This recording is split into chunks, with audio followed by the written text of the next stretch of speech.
हरे कृष्ण। जय जगन्नाथ। श्री चैतन्य चरितामृत आदि लीला प्रथम परिच्छेद श्लोक संख्या 12, 13 और 14। श्री चैतन्य चरितामृत हमारा पहला जो 6 श्लोक है उसमें श्री चैतन्य महाप्रभु के बारे में श्रीपाद हमारे कविराज गोस्वामी पाद वर्णन करे हैं।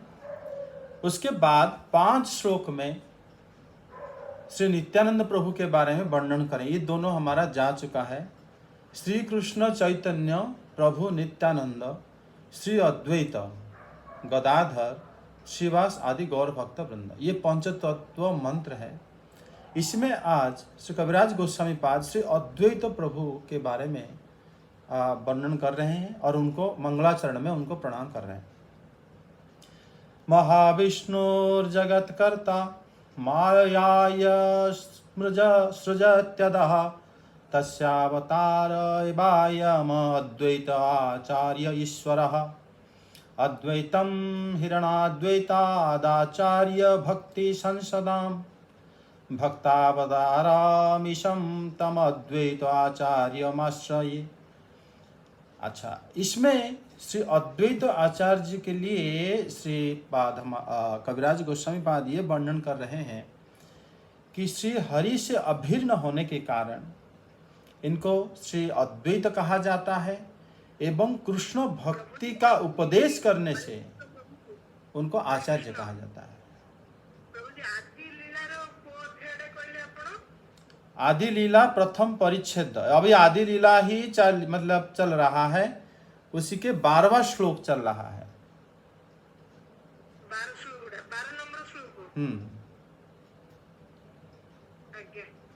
जगत की सृष्टि करने वाले महाविष्णु जो माया के द्वारा इस ब्रह्मांड को उत्पत्ति करते हैं, उनके अवतार श्री अद्वैत आचार्य को प्रणाम करते हैं। ये पहला श्लोक है। महाविष्णु जगत कर्ता माया यह सृजत्यदः, जो सृजना करते हैं महाविष्णु, उनके जो अवतार हैं तस्य अवतार एवं अद्वैत आचार्य ईश्वरः। इस श्लोक में श्री कविराज गोस्वामी पाद श्री अद्वैत आचार्य को महाविष्णु के अवतार बोले हैं। महाविष्णु कौन है? जो जगत सृष्टि करने के लिए माया द्वारा जगत को सृष्टि करते हैं। श्री नित्यानंद तत्व में हम पढ़े थे, डिस्कस ये चर्चा करे थे कि श्री कृष्ण इच्छा करते हैं और श्री नित्यानंद या श्री बलराम जो है सृष्टि के पूरे संकर्षण स्वरूप में पहला विस्तार करते हैं भौतिक जगत के लिए श्री महाविष्णु को।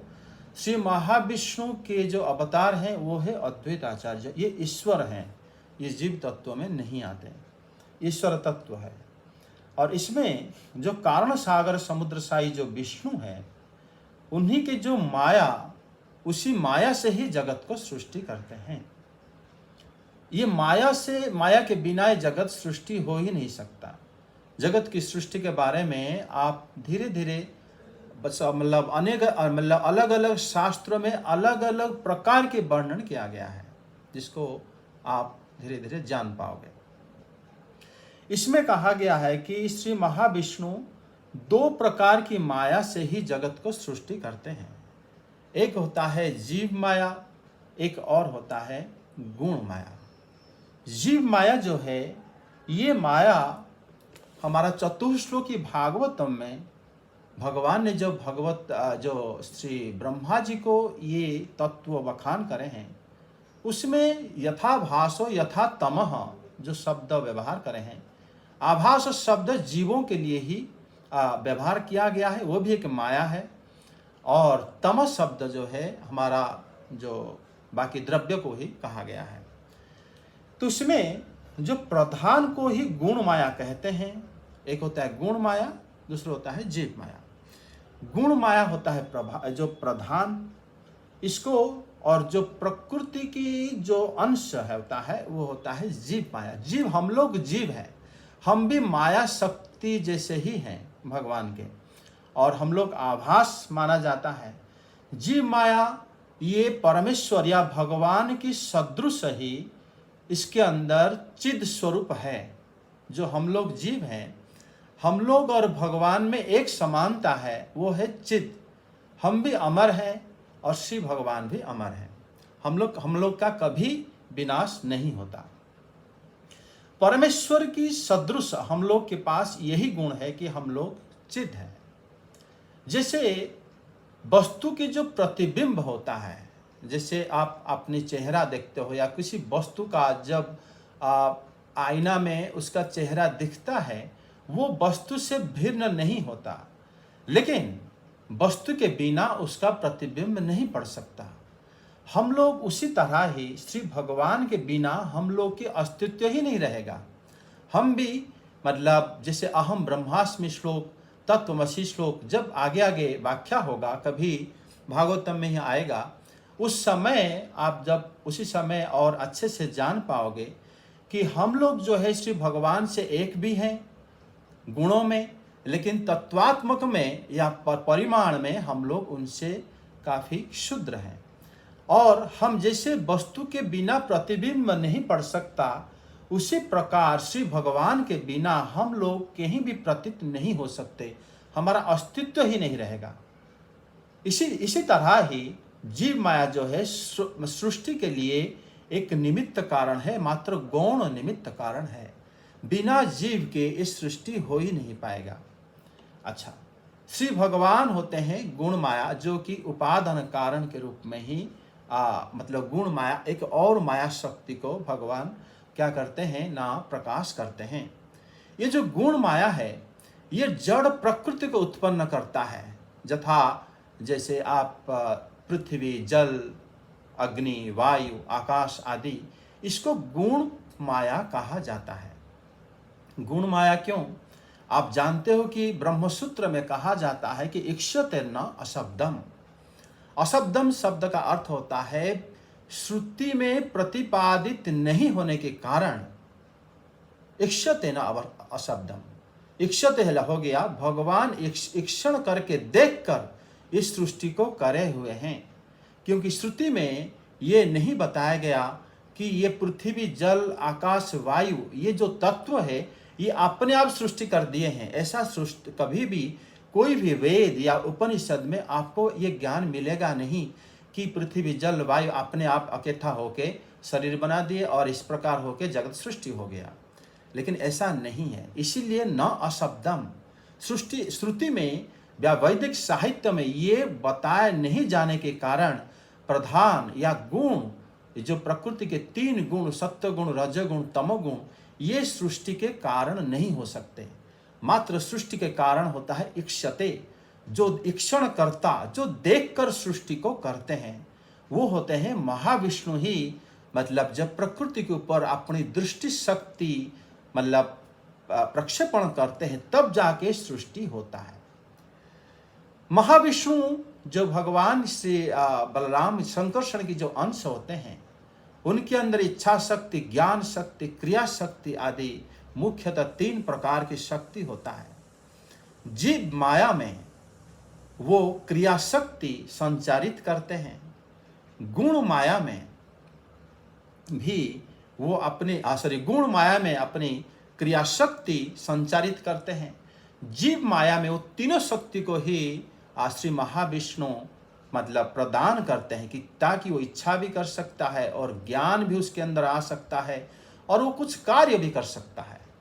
ये इसी प्रकार ये जो क्रिया शक्ति है महाविष्णु के, वो क्रिया शक्ति ही श्री अद्वैत है। और श्री क्रिया अद्वैत की शक्ति से जो आज सत्व गुण से मतलब सारे देवता लोग आते हैं, और रजगुण से सब इंद्रियां आते हैं, और तमोगुण से फिर सारे भूत तत्व ही आते हैं। ये महाविष्णु की 2 प्रकार की शक्ति है, जिससे ही ये जगत की सृष्टि होती है।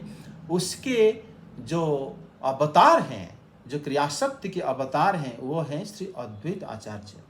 अर्थात महाविष्णु अद्वैत आचार्य की गुण प्लस जीव माया के गुण को लेकर ही ये जगत सृष्टि करते हैं। तो इसी श्लोक में श्री कविराज गोस्वामी पाद मतलब श्री भगवान श्री अद्वैत आचार्य को ही इसी श्लोक में वंदना करते हैं।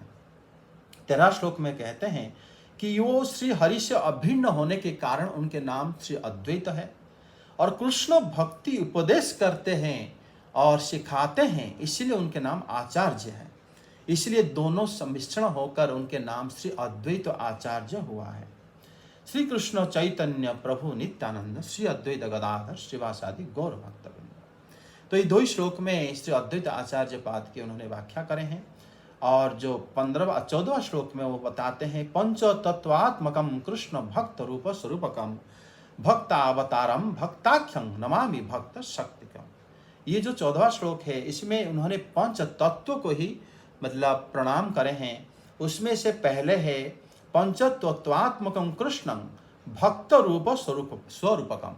भक्त रूप हो गए स्वयं भगवान श्री कृष्ण चैतन्य, भक्त स्वरूप हो गए श्री नित्यानंद, और भक्त अवतार हो गए श्री अद्वैत, एवं भक्त हो गए श्री शिवास आदि भक्त, भक्त शक्ति हो गए श्री गदाधर। इसलिए जो श्री कृष्ण चैतन्य प्रभु नित्यानंद श्री अद्वैत गदाधर शिवास आदि गौर भक्त वृंद, ये 5 तत्वों को ही प्रणाम करते हैं मंगलाचरण के 14वां श्लोक में श्री कविराज गोस्वामी पाद। और उसके बाद आता है 15वां श्लोक। उसके बाद 15, 16 और 17, ये 3 श्लोक में ही उन्होंने वृंदावन की धाम की जो 3 प्रमुख जो भक्तों की उपास्य विग्रह हैं, भक्तों की उपास्य श्री कृष्ण हैं, अलग अलग रूप में उन्हीं को ही प्रणाम करे हैं। जयतां सुरतो पंगोर मम मंद गतिमति मत सर्वस्व पादाम्बुजौ राधा मदन मोहन। श्री राधा मदन मोहन की मंदिर के प्रांगण में ही श्री कविराज गोस्वामी पाद ये वर्णन मतलब चैतन्य चरितामृत को ही रचना करे हैं। ये श्री सनातन गोस्वामी पाद की उपास्य भगवान है, विग्रह है श्री राधा मदन मोहन। उसके बाद उन्होंने श्री रूप गोस्वामी पाद की श्री राधा गोविंद देव को ही उन्होंने प्रणाम करे हैं।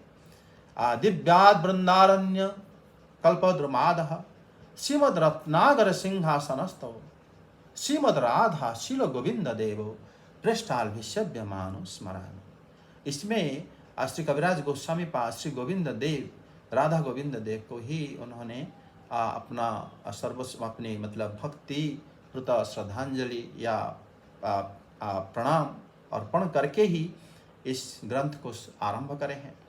श्रीमान रास रसारंभी बंसी बटा तटस्थितः कर्षण वेणुर सनेर गोपीनाथ श्रीयस्तन।